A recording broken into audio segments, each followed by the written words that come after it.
కూడా చూస్తే గంజాయి వచ్చింది, డ్రగ్స్ వచ్చాయి. ఈరోజు నేను హామీ ఇస్తున్నా, ఎట్టి పరిస్థితుల్లో రాబోయే రోజుల్లో ఎవరైనా సరే గంజాయి అమ్మినా, గంజాయి పండించిన ఉక్కు పాదంతో ఈ ప్రభుత్వం అణిచివేస్తాం. ఒక్కరోజు మాట్లాడా? ఒక్కరోజు కనీసం ఆలోచించాడా? ఎంతమంది పిల్లలు, ఎంతమంది నాశనం అయిపోయారు గంజాయి తీసుకొని, ఎంతమంది డ్రగ్స్ కడెక్ట్ అయిపోయి ఎన్ని ఘోరాలు నేరాలు జరిగాయంటే అన్ని ఘోరాలు నేరాలు జరిగే పరిస్థితి వచ్చింది. ఆ పాబ్లో ఎస్కోబార్ అయితే 1985లో సుప్రీంకోర్టులో గెరిల్లాతో దాడులు చేయించాడు. 11 మంది న్యాయమూర్తులను చంపేశారు. ఇది ఈ ఎంపీని కూడా అదే విధంగా చంపేవారు. కనీసం ఈ దేశంలో ప్రజాస్వామ్యంలో కాస్తో కోస్తో చెక్స్ అండ్ బ్యాలెన్సెస్, కోర్టులు ఇవన్నీ ఉన్నాయి కాబట్టి కొంతవరకన్నా బయటపడ్డాం. కానీ లేకపోతే ఇతన్ని ఎప్పుడో ఎలిమినేట్ చేసే పరిస్థితికి వచ్చారు. సుప్రీంకోర్టులో బుల్డోజర్తో గుర్తించారు.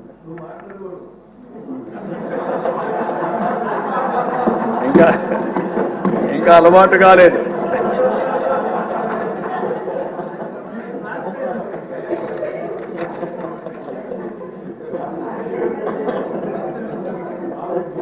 కాబట్టి మీరు అతనికి ఇతనికి చూస్తే ఒక వ్యక్తి అతని మీద మాట్లాడాడని, మినిస్టర్ పార్లమెంట్లో మాట్లాడాడని అతను చంపించేశాడు. ఇక్కడ అదే సంఘటనలు జరుగుతున్నాయి. ఎవరైనా సరే మాట్లాడితే, ఎదురు తిరిగితే, లేకుంటే ప్రజాస్వామ్యంలో ఇది తప్పని చెప్పితే ఇంకా వాళ్ళ మీద పడిపోయే పరిస్థితి. శాసిస్తున్నాడు, ఎవ్వరూ మాట్లాడడానికి వీలు లేదని శాసించే పరిస్థితికి వచ్చారు. అలాంటి పరిస్థితిలో ఎదురొడ్డి ఇంకా ఎమోషన్ ఉంది.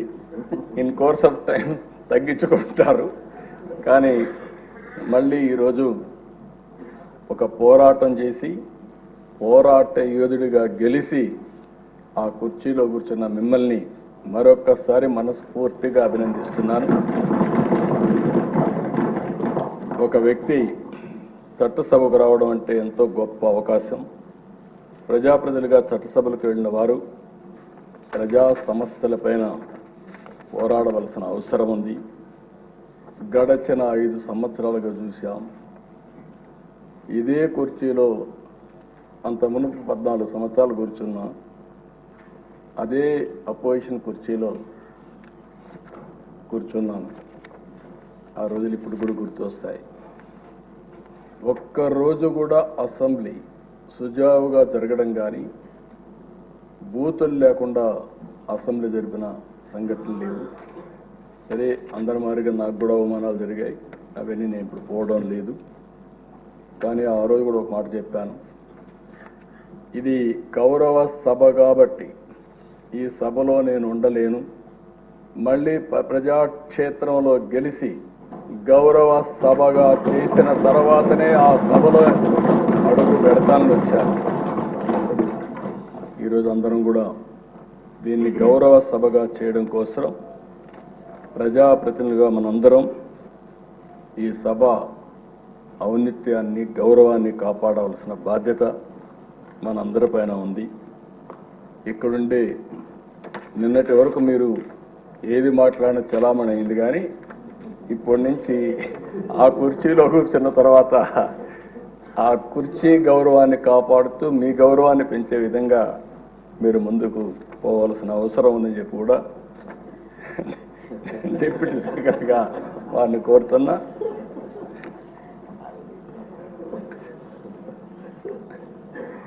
ఇంకొక పక్కన ఎప్పుడు కూడా మనందరం ఒకటి గుర్తుపెట్టుకోవాలి, ఇక్కడుండే వాళ్ళందరం చాలామంది బాధితులు ఉన్నాం. ఇంత మునుపు స్పీకర్ గారు ఉన్నారు. స్పీకర్ గారు ఆ వయసులో ఉంటే ఆయన రాజకీయ అనుభవం కూడా అపారం. 83 నుంచి రాజకీయాల్లో ఉన్నారు. 7 సార్లు ఎమ్మెల్యే అయ్యాడు. అలాంటి వ్యక్తి మీద అటెంప్ట్ రేప్ కేసు పెట్టారు. అంటే ఏమన్నా నాకైతే అర్థం కావడం లేదు. ఇప్పుడు ఆయన అదే బ్యూటీ ఆఫ్ డెమోక్రసీ, ఆయన ఇప్పుడు స్పీకర్, అదే మాదిరిగా ఈయన్ని చంపేయాలనుకున్న ఆయన ఇప్పుడు deputy speaker. Can you imagine this?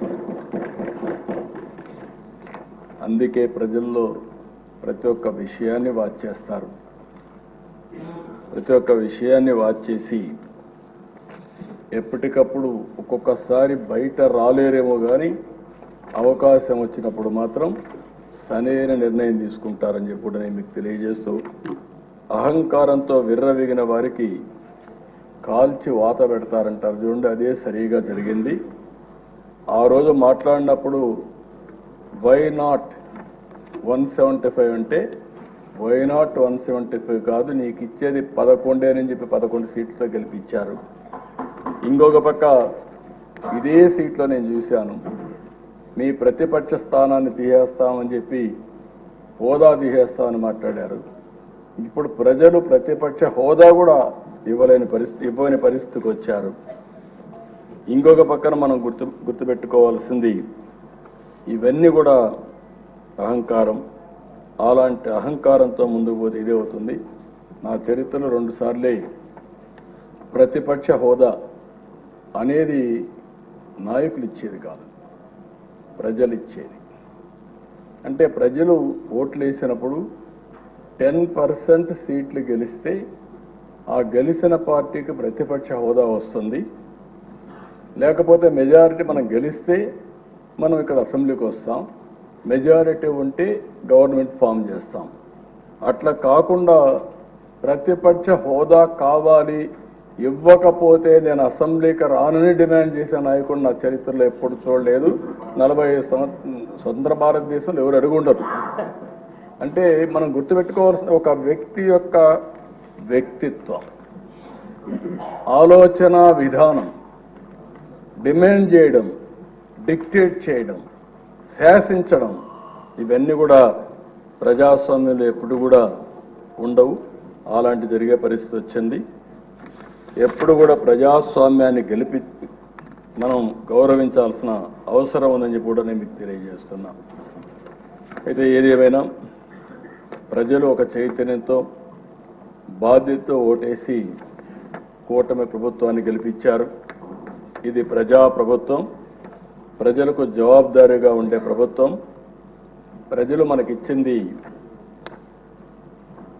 అధికారం, అది కూడా ఒక బాధ్యత. అందుకే తొలి రోజు నుంచి సంక్షేమం, అభివృద్ధి, సుపరిపాలన కోసం మనం నిర్ణయాలు తీసుకుంటున్నాం. 150 రోజుల్లోనే అనేక సంక్షేమ కార్యక్రమాలని, అనేక పాలసీని తీసుకొచ్చాం. ఈరోజు రాష్ట్రంలో ఫ్రీగా నేను అనుకుంటున్నాను 5 సంవత్సరాల్లో ఇంత స్వేచ్ఛగా అసెంబ్లీ జరిగింది 1924 ఒక్కరోజు కూడా లేదు. ఇప్పుడు ఎవరైనా సరే ప్రతిపక్షం ఉన్నా ఇదే మాదిరిగా ప్రవర్తిస్తాం. అయితే సాంప్రదాయాలు లేకుంటే మనకు వచ్చినటువంటి దీని ప్రకారం రూల్స్ రెగ్యులేషన్స్ పాటిస్తే సుజావుగా అసెంబ్లీ జరిగే అవకాశం వస్తుంది. అదే మరి ఇంకొక పక్కన మనందరి బాధ్యత విధ్వంసమైన రాష్ట్రాన్ని మళ్ళీ నిలబెట్టడానికి మనం నిర్ణయాలు తీసుకోవాల్సిన అవసరం ఉంది.